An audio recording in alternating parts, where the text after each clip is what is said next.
business has been at the mercy of fast-changing pork prices recently. Prices are higher by 10 pesos per kilo at Nepa Q-Mart this week than last week. He's now pondering if he should also jack up the price of his Tapsilog meal. Sinasabi naman namin, tumaas ngayon.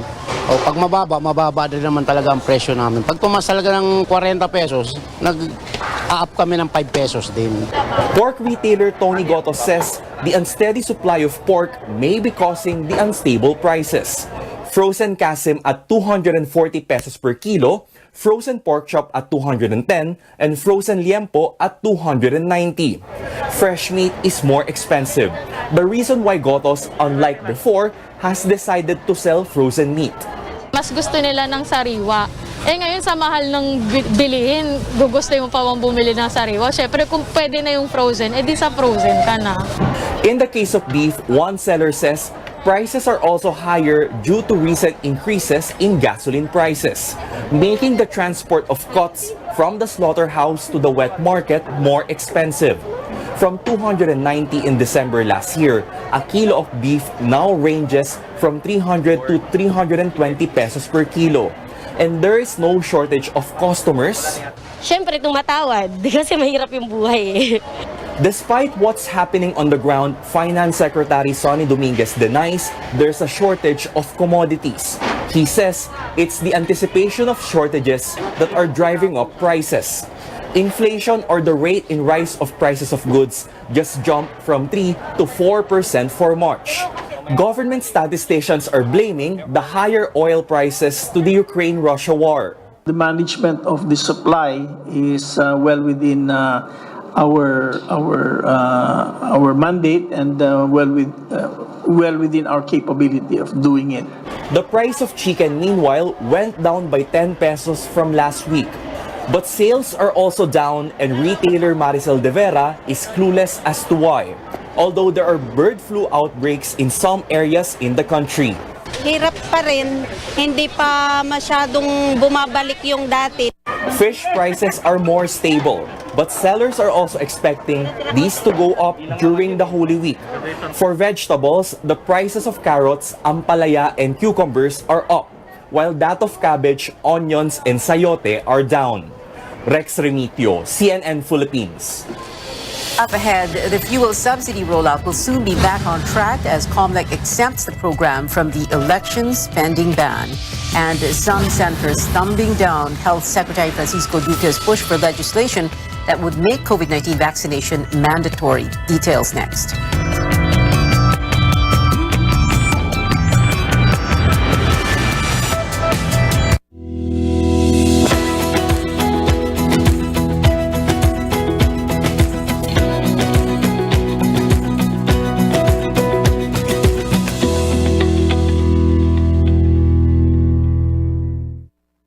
Exodo, Kabanata 18, versikulo 21.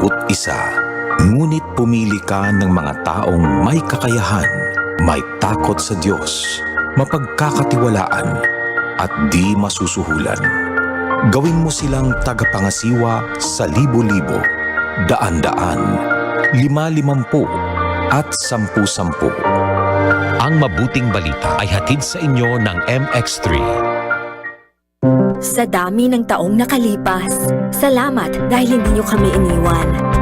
Dahil sa inyong tulong, mas naging maayos ang akala namin nakalimutan na. Basta't nariyan kayo, alam naming hindi mapapabayaan ang aming paghihirap para sa sarili, sa pamilya, sa kapwa, at sa bansa. Kampante kami, basta't kasama kayo. Pwedeng i-repair at i-protect ang sensitive teeth. Mabisa ang Sensodyne Repair and Protect para takpan at i-repair yung maliliit na butas to protect teeth laban sa ngilo. Ito ang recommended toothpaste ko. Ang galing! Unang tama, inlove agad. Ang galing, ang sarap. Naglalagab, love. Unang tama, malaya. Promise, sumisipa. Naglalagab, love. Unang sweldo, unang red horse. Espiritu, ang lakas. Iwasak, sarap mo limitin. Susulitin ikaw, ito ang tama. Red horse.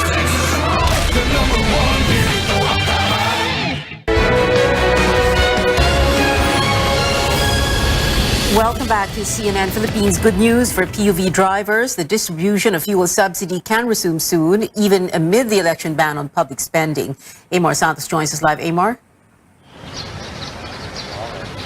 Pia, the COMELEC Unbank grants the petition of the LTFRB to continue with the fuel subsidy program despite the ban on disbursement of public funds during the election period.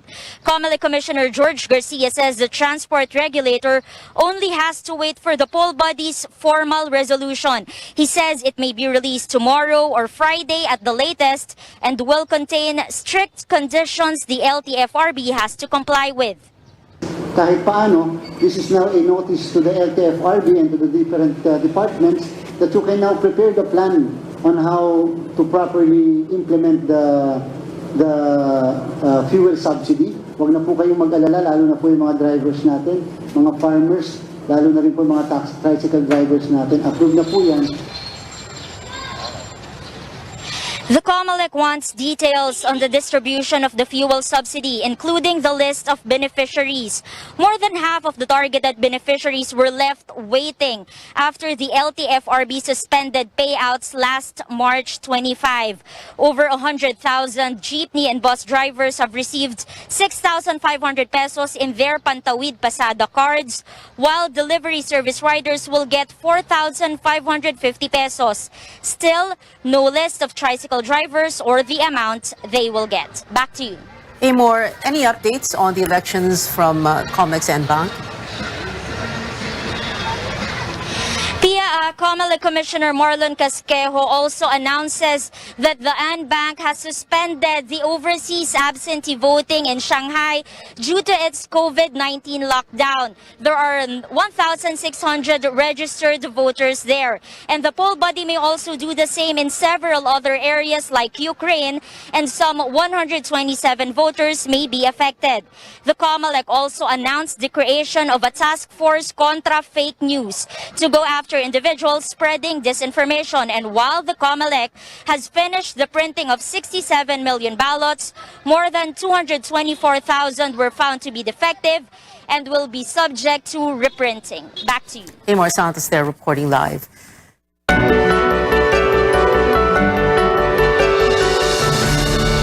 President Duterte has ordered house-to-house vaccinations for COVID-19 as millions of doses are set to expire in 3 months' time. AC Nichols tells us more in this report. An advisor to the president recently revealed that over 27 million doses of COVID-19 vaccines bought by the Philippines will expire in 3 months. President Duterte says the government is not to blame. Ang bakuna nandyan. Para sa lahat ng Pilipino, in-order natin yan. Ngayon, kung may mga Pilipino, marami pa na hindi nakapagbakuna o ayaw makipagbakuna, hindi naman kasalanan ng gobyerno na magbili tayo commensurate to the number of Filipinos that would be vaccinated. He called on those who have yet to be inoculated to get the vaccine. Otherwise, the expiring doses might go to waste. The president said these could be donated to other countries, but he's still hoping to convince more Filipinos to get vaccinated by bringing the shots straight to their homes. Wala na tayong magawa. The most that we can do is a last-minute program.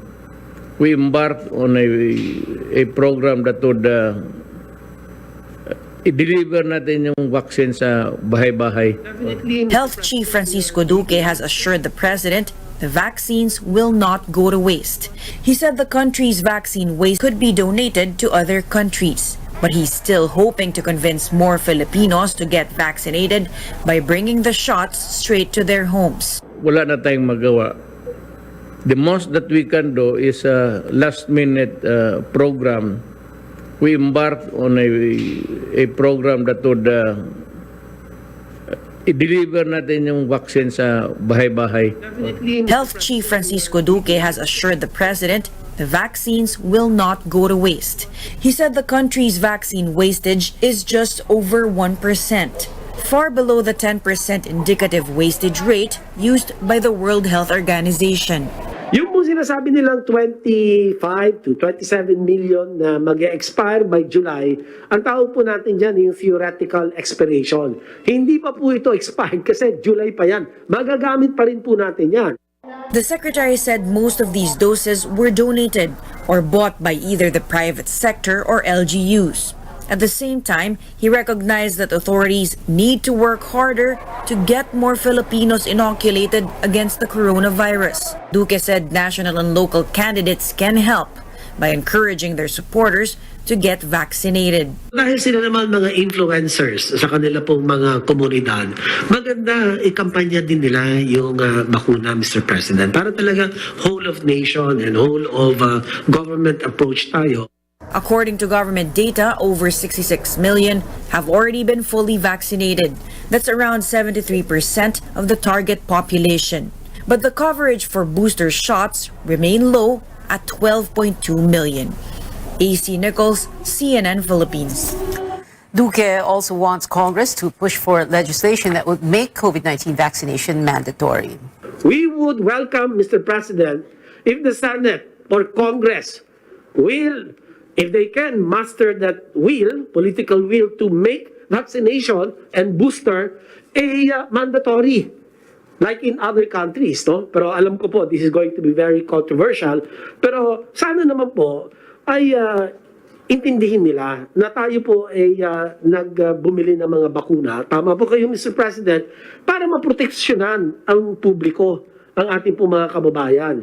Eh di naman po natin makontrol kung ayaw ng tao ang magpabakuna. But Senator Coco Pimentel says making COVID-19 vaccination mandatory is unconstitutional because the vaccines are still in the experimental stage. Presidential candidate Senator Ping Lacson and his running mate, Senate President Tito Soto, also rejected Duque's call. Dapat ang ginawa niya noon pa, at the start of the vaccination program, noon pa sila nag-house to house. Noon pa sila nag-massive information campaign about the vaccine. Hindi yung ngayon, dahil mag-expire yung 27 million doses, ipapasa niya pa sa Congress. Parang exercise na political will. Alam naman nilang 6 days na lang natitira sa amin. Magko-convert pa kami into the National Canvassing Board. Anong batasan ang pinagsasasabi nila? I think media mileage na lang ng DOH yan. Nagpe-face saving dahil ang dami nilang sinabit mula nung March 2020 hanggang ngayon. CNN Philippines has sought Duque's response to these remarks. Meanwhile, Filipino Catholics will be able to observe more religious traditions this Holy Week. One of the oldest churches in the country will be allowing other rituals for the first time in 2 years. But Caroline Bonkin reports adjustments are still in place for the new normal. Since Friday, devotees were again allowed to get close to the image of the Black Nazarene. But instead of the traditional pahalik, they can only touch the image and only after sanitizing their hands. No wiping of any fabric as well to prevent coronavirus transmission. Dahil nga para hindi tayo maging spreader at hindi po hangarin ng gawain ng Semana Santa ang maging spreader ng virus. Devotees don't mind the new protocols. Okay lang sa amin. Pinayagan na kaming makapasok sa simbahan. Dati nung pandemic, dyan na kami sa labas. Siguro naman, safe. Sumusunod pa rin naman ako sa protocol. Quiapo Church will also resume other religious rituals like the pabasa on Holy Monday to Wednesday. Naka-face mask pa rin tayo at yung physical distancing pa. Inalis din naman ng IATF yung curfew, so kaya pwede tayong 24 hours na open. Instead of the traditional procession, there will be a motorcade of the Black Nazarene's image on Good Friday following the Traslacion route. No climbing or pulling of the carriage, no walking barefoot. Image replicas, which usually join the procession, will instead be paraded and blessed ahead this April 6th and 7th. So lahat po ng mga may imahen na nais po na madala dito sa simbahan, open po yon. Hindi pa tayo pwede basta-basta magsiksikan, kaya lalo na yung mga imahen, wag nang dalhin sa Good Friday. Kaya naglaan tayo ng 2 araw, madala na nila dito yung imahen nila. All these events will be streamed live. Priests and health officials discourage the practice of crucifixion, warning it can cause infection and blood loss. We request, kung may iwasan naman po, maari naman po tayo, katulad ng sabi kong, sumamba sa ating Panginoon sa ibang paraan. Hindi po yung para mag-inflict pa ng harm sa ating mga sarili. Jenny will be back in Quiapo for the Pabasa and Holy Week Mass. Magsisindi ako ng kandila niya para sa mga yumao namin sa namatay. While Sharina plans to hear Mass and then stay home with her family on Holy Week. Pandemic pa din naman, so I think most of the people will be spending their time at the beach so kami, we just plan to stay at home. The Catholic Church asked the faithful for a solemn celebration of the Holy Week. Caroline Bongkin, CNN Philippines.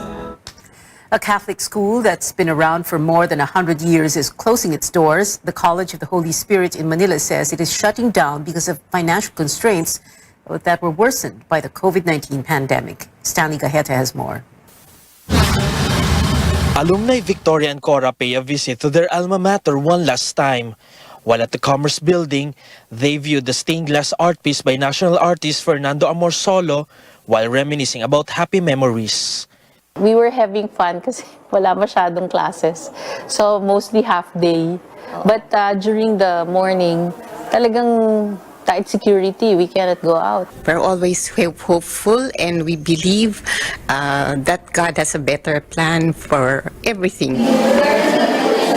It was equally sad for Winston when he learned he would have to leave his workplace of 20 years. Nagulat kami nung nag-start na yung pandemic. Yun, may mga haka-haka. Una, haka-haka pa lang yun. So hanggang naging totoo pala. The administration of President Rodrigo Duterte has approved the push for free college education in state colleges and universities. However, that also led to the closure of private universities and colleges like the College of the Holy Spirit. Some parents prefer to enroll their children in SUCs than in private schools.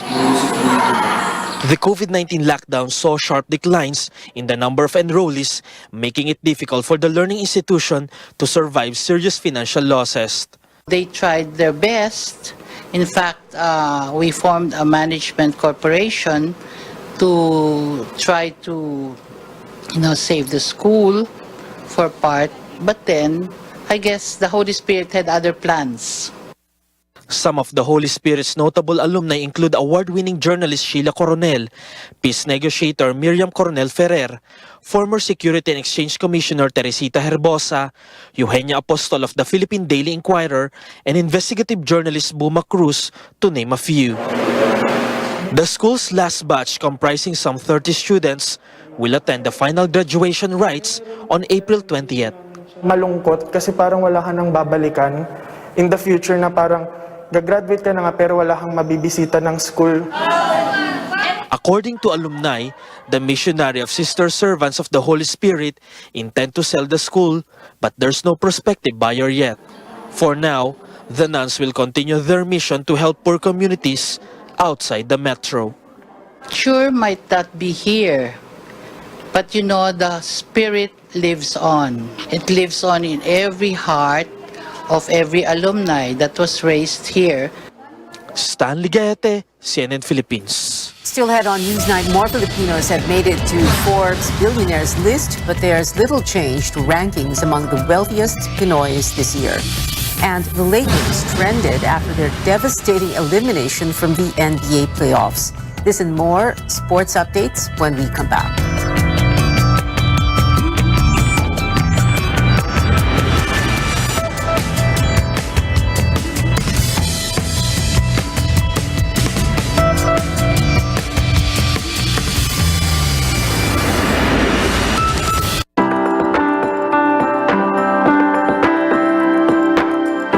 Kinaya ni Heidelin, kaya nyo rin. Bigyan nyo lang kami ng tamang oportunidad, pagkakataon at suporta. Kakayanin namin.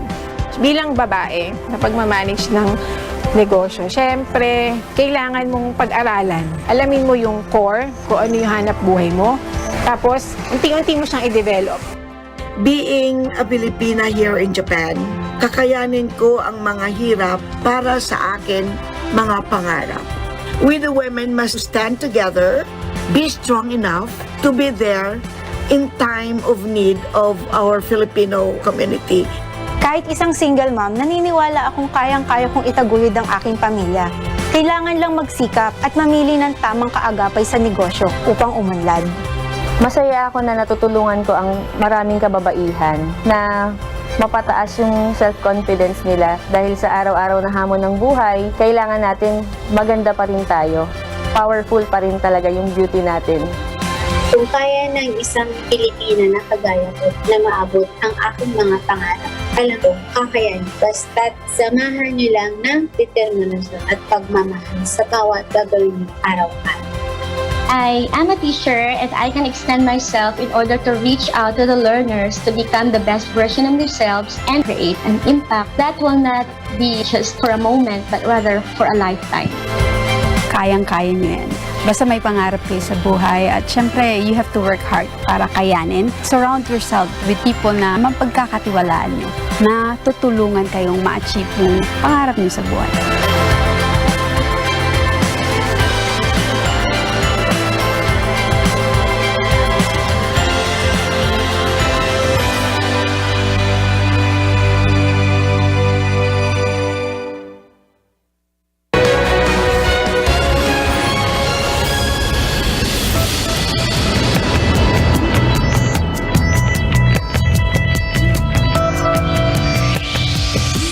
Welcome back. Forbes has named the world's billionaires this year, and real estate tycoon Manny Villar remains the richest Filipino on the list. The former Senate president is joined by 19 other Pinoys, among them ports tycoon Enrique Razon Jr. and Henry C. Jr. of SM Investments. Villar rose to 263rd from last year's 352nd with a current net worth of around 426 billion pesos. Lots of action in sports today. The Los Angeles Lakers are officially out of the NBA playoffs after a 1-1 to 110 loss to the Phoenix Suns, the same team that sent them packing last year. Star player LeBron James' ankle injury kept him on the bench throughout the game. This is the second time LeBron did not make it to the postseason since joining the Lakers in 2018. The LA squad has missed the playoffs 7 times within the last 9 years. And back here at home, the PBA Governors Cup Finals have begun. Game 1 between the Meralco Bolts and defending champs Barangay Ginebra is underway at the Smart Araneta Coliseum. Things are looking up for the Bolts in the first quarter, snatching the lead with 25-23. Another thrilling championship showdown, this time at the Mall of Asia Arena. It is Creamline versus Petrogas for the Premier Volleyball League's first Open Conference Finals match. So far, Creamline has the lead in set 1 at 20-15. Go to our social media platforms for updates on these games. Now, good news for Twitter users. You may soon get a chance to fix your tweets even after posting them. The social media platform has been working on an edit function since last year. It'll be tested in the coming months. Twitter's head of consumer products said they're, quote, approaching this feature with care so it cannot be used to alter the record of public conversation. And that is it for now. Join me again on News.ph at 7 p.m. I'm Pio Ontiveros for Newsnight, where we go above and beyond the headlines.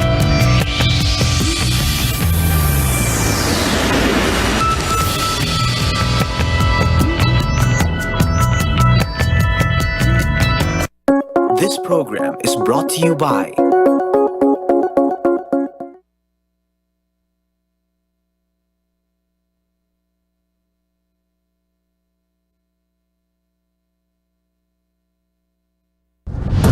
RPN Regional AM radio stations nationwide welcomes CNN Philippines, a first on radio. To bring you the latest news you can use, news you can trust. Listen to Newsnight, weekdays 6 p.m. We now go above and beyond the headlines. Followed by Med Talk, Health Talk. We'll talk about how to keep ourselves healthy during the pandemic. Politics as usual. Our guests for tonight, 2 political science professors. Up close and more. Catch CNN Philippines in all RPN AM radio stations. Weekdays, 6 to 7 p.m. CNN Philippines Hour. Berto po, nagsasaka para mapakain ng pamilya. Sa halalan, huwag niyo kong kalimutan. Rino po, contractual workers sa fast food. Sa halalan, huwag niyo kong kalimutan. Ako si Nila, labandera, nagsisika para sa pag-aaral ng mga anak. Sa darating na halalan, huwag niyo akong kalimutan. Sa boto mo, apektado ang buong bayan. Sa halalan, huwag natin sila kalimutan. Paalala ng Ad Standards Council, Ad Foundation, KBP at ng himpilang ito. DYKB Radio Ronda.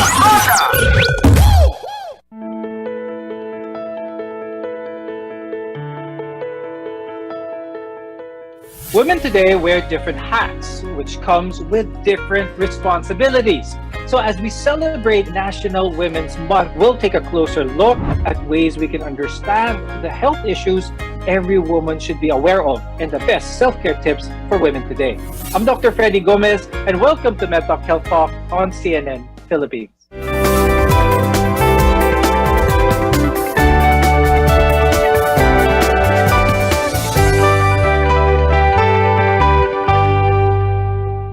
Our guests are here today to tell us how we can be a part of this movement and advocate for women's health. With us is Dr. Irene Sige. She's an obstetrician gynecologist from Cardinal Santos Medical Center and the St. Luke's Medical Center in Global City. Also with us is Natalie Africa Verceles, who is the Director for Center of Women's and Gender Studies from the University of the Philippines. Thank you both for joining us here on MedTalk Health Talk. Now, there are several prevailing beliefs about women that can have a direct effect on their mental health as well as their physical health. But first, let's debunk some of these misconceptions. So let's start with the misconception that women are solely responsible for home as well as family. Ms. Napsi, could you talk more about this and this notion, and how does it affect the women of today? Yes, Doc Freddy, that's actually a reality, not just in the Philippines, but across all countries of the world, perhaps, no? It really stems, the roots of this belief is what we call the theory of biological determinism. Just because it's women who are able to get pregnant, give birth, breastfeed, automatically it's assumed that they are naturally more caring, more nurturing, more patient, more altruistic, which results in them being assigned the bulk of what we call reproductive work or the care work that women do in households. We know that the work that women do in households is not easy. It's actually quite onerous. It deprives them of many opportunities. I agree with that. So one of the main issues here is that of gender equality. So how can this be addressed, Ms. Natalie? It's not necessarily the burden only of the women, because you think that it's women who should be advocating for their own equality in the households. It actually demands the participation of all other members of the households, particularly the male members, whether it's the father or the brothers, etc. So what we should be doing is actually redistributing the work that women do in households. Fathers in particular can take a greater role in caring for their children, particularly when they're very young, when they need more attention. So that's one way, and it's very actionable, is it not? I mean, men can just simply offer to assist women and to ask them, what is it that I can do to make your household chores easier for you? Do you feel that we've moved forward with this? Because nowadays there's less of a stigma with the husband or the male person of the household taking care of the child or doing things that would be commonly deemed as something that is solely for the woman to do. No, I find that among the younger generation of men, it seems more acceptable for them to take on more work in the household as compared to men from the older generation. But I'd also say it's very key that you pointed out how important the household is, because it is really the most basic unit of society. And if we want to promote gender equality, we should start in our households. And mothers, in particular, can raise sons who understand that it's not necessarily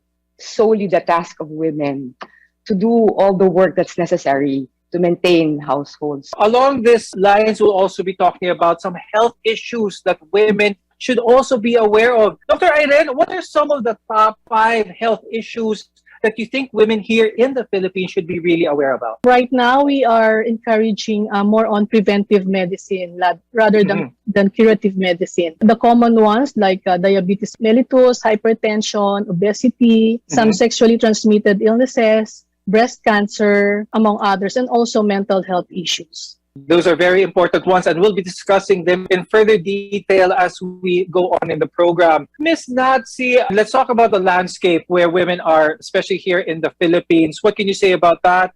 What are some of the challenges that women nowadays face, especially in the workplace? When we think of the workplace, we automatically think of an office. Do we not? It has shown that the labor force participation rates of women are 28 to 32 percentage points lower than men's, which means that there are less women as a percentage of women who are of working age, who are in the labor force. So that brings us back to what we were discussing earlier about how women are still seen as primarily responsible for domestic work.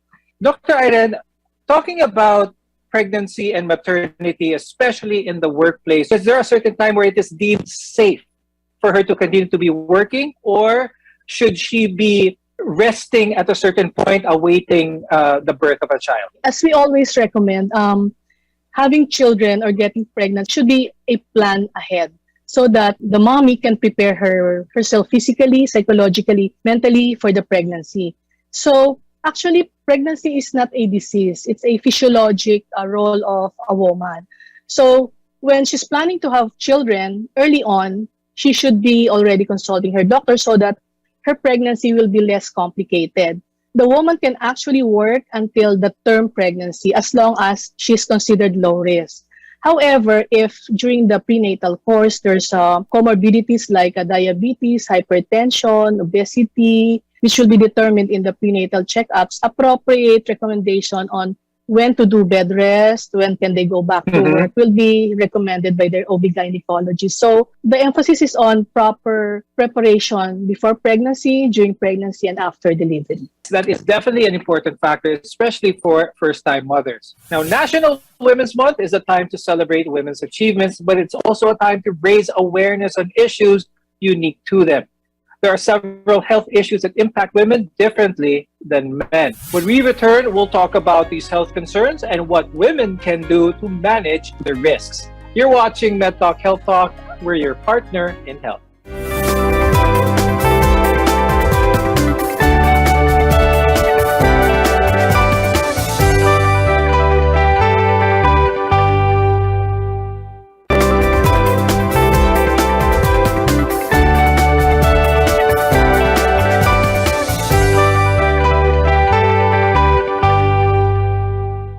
It's no secret that women have unique health issues that only women experience. Now, understanding these medical conditions, the risk factors, and prevention can boost a woman's own health as well as their mental health. I'm Dr. Freddy Gomez, and welcome back to MedTalk Health Talk, where your care always comes first. A common issue women face as they age is osteoporosis. This is when your bones become weak as well as brittle.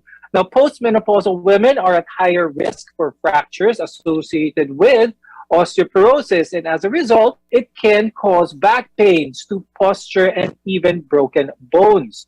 Dr. Irene, could you tell us more about this condition and why women in particular are more prone to this? You are right in saying that osteoporosis is a disease condition wherein the bones become weaker. There are several factors, like when the woman becomes menopause already, because of the lower estrogen production in the body. This will trigger the bone resorption, or the bone will become weaker. And also if the woman has not maintained her ideal body weight or the body mass index, because it will have an effect on the weight-bearing bones of her body. And not having regular exercise, and also not getting the proper nutrition, the intake of calcium. And also important is the exposure to sunlight, because it activates the production of vitamin D in the body.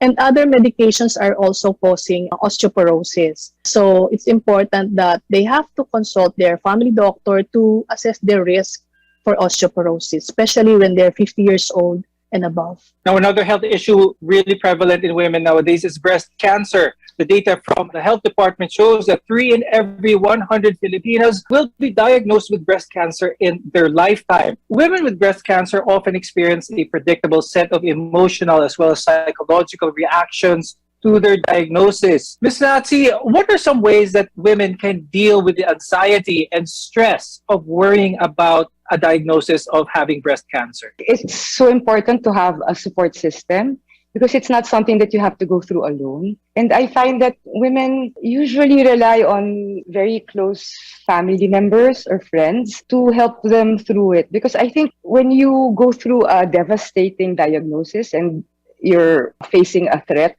to your life, I think you really need a lot of, well, not just support, but a lot of internal strength. It's very important for women to feel that there are people they can turn to. You know, it also relates to how families should be more supportive of women. So hopefully in the household, we will have fathers and children understanding the plight of the women and doing what perhaps is necessary to unburden women of their responsibilities they carry on a day-to-day basis.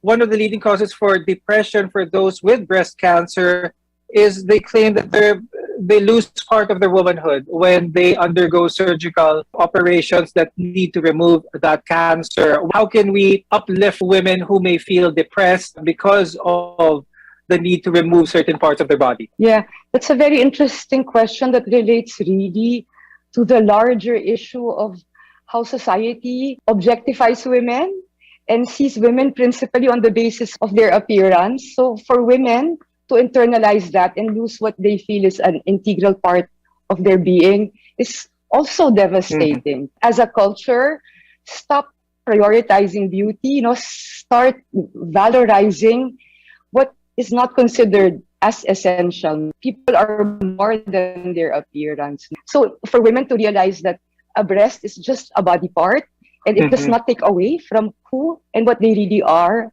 as humans. Now, Dr. Irene, let's touch on STI, sexually transmitted infections for that matter. Could you talk about what are some of the risk factors that are involved here? How does this affect a woman specifically in the long term? Gynecological health of a woman really depends on the entire physical well-being of a woman.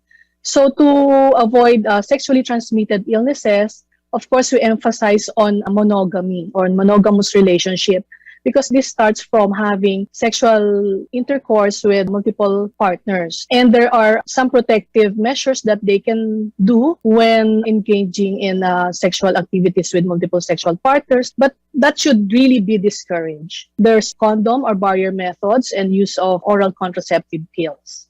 Ms. Nazi, when it comes to the choice of who should be using contraceptive, is this based on a cultural nature or is this more of a 50-50 decision on who will be adhering to that contraception? I will insist that all women of reproductive age should have access to contraception if they so desire.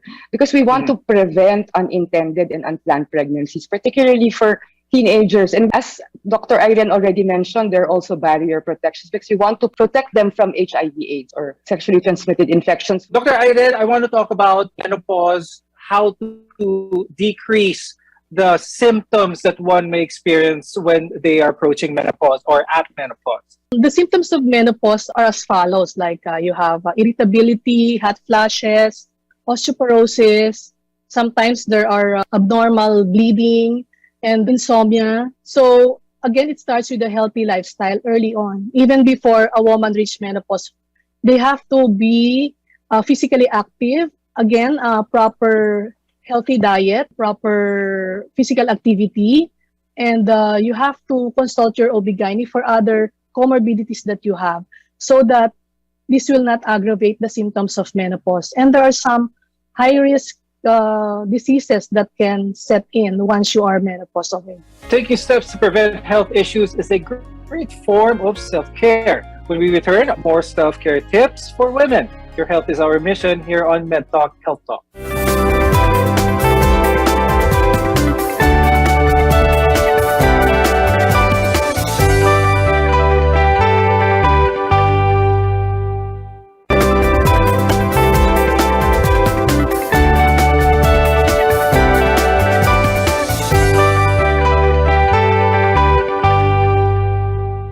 Many things can get in the way of caring for yourself, like work, school, or maybe even family obligations. But when we take the time to care for ourselves, we're able to show up for others at our very best. I'm Dr. Freddy Gomez, and this is MedTalk Health Talk, your partner in healthcare. One of the most effective things women can do to care for their physical health is regular screening. Dr. Irene, how does regular screening empower women? We have to do this regular screening for breast cancer, for cervical cancer, for other gynecologic pathology, and for the physical well-being of a woman. Right now, we are recommending a pap smear for those women who are at 21 years of age. And if they are 30 years old and above, they can do this with co-testing for HPV virus. And beyond 50 years old, it can be every 1 year or every 2 years, depending on the results of the previous pap smears. But they should be consulting their doctor, because some women just, get information from their relatives, from their friends. And so these are unreliable information, because this will help them detect early sign of cervical cancer. Now, for breast cancer, if they have risk factors like family history of cancer, early menarche or late menopause, late childbearing, above 30 years of age, or haven't had children, and intake of hormones or HRT, this will make them at risk for breast cancer. So they should be educated on and counseled on these women's diseases and be aware of the possible symptoms of a breast cancer. And for the other health issues such as diabetes, hypertension, just recently there are executive checkups, especially for working women. There are different panels of metabolic blood tests to assess the other functions, like for cardiac diseases, for the lungs, for the liver, all other metabolic functions. But I would also like to emphasize the adult immunization. We should not focus only to COVID-19 vaccination. We have still the flu vaccine, the HPV vaccine, the pneumococcal vaccine. We really have to emphasize also on adult vaccination. Now, Ms. Natsi, comparing the Philippines with other countries in the world, what do you think are some of the biggest challenges that Filipinas face here in our country when it comes to equality at home, in the workplace, and especially, of course, the biases? If you look at the latest Global Gender Gap Report for 2022, our lowest scores were in political empowerment and economic participation and opportunity. Yung health and survival, educational attainment, good tayo eh. Dr. Irene, what advice could you give women, especially when it comes to their mental health, to be able to find a good medium ground when it comes to the pressures that society gives to them, but at the same time, still having time to recognize themselves? In the past 2 years, we have realized the importance of self-care, especially for women.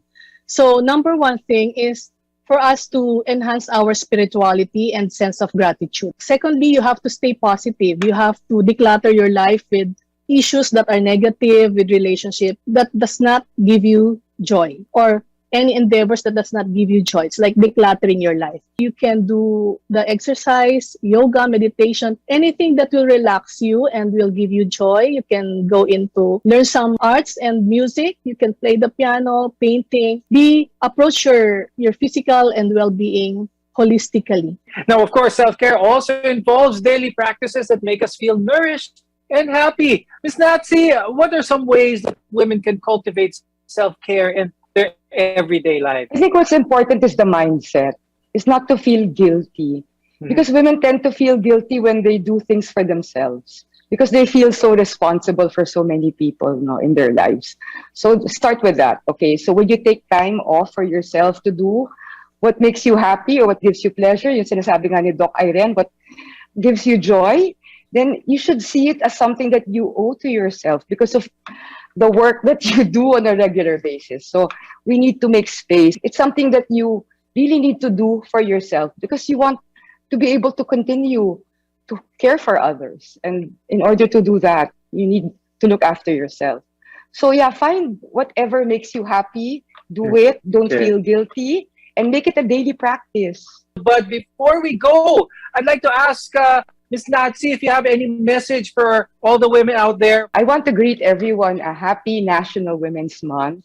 And exhort all the women in the Philippines to please love yourself. Okay, so take care of yourself, and remember that we need to look after ourselves in order to look after others. Very well said. And Dr. Irene, do you have any message for our viewers, especially when it comes to women's health? If we have emotional quotient, we should have health intelligence or health quotient. This is being able to assess, perceive, and manage your health. You should educate yourself, conscious of your physical well-being by doing the proper attitude, avoid harmful habits like smoking and alcoholic misuse. And you have to consult your family doctor or your OB-gynecologist, because you will not enjoy the fruits of your labor if you are always getting sick, if you're not healthy. With that, I'd like to thank obstetrician gynecologist Dr. Irene Sige and Director of UPCWGS, Director Dr. Natalie Africa Verceles, for being with us today and sharing your insights. We appreciate your time very much.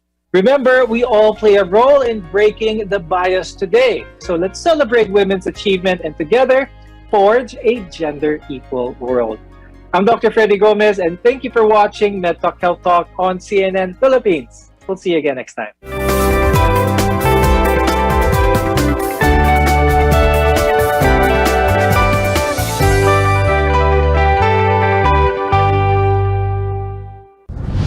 RPN Regional AM radio stations nationwide welcomes CNN Philippines, a first on radio.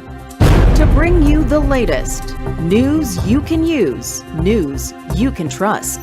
Listen to Newsnight, weekdays, 6 p.m. I'll go above and beyond the headlines. Followed by MedTalk Health Talk. We'll talk about how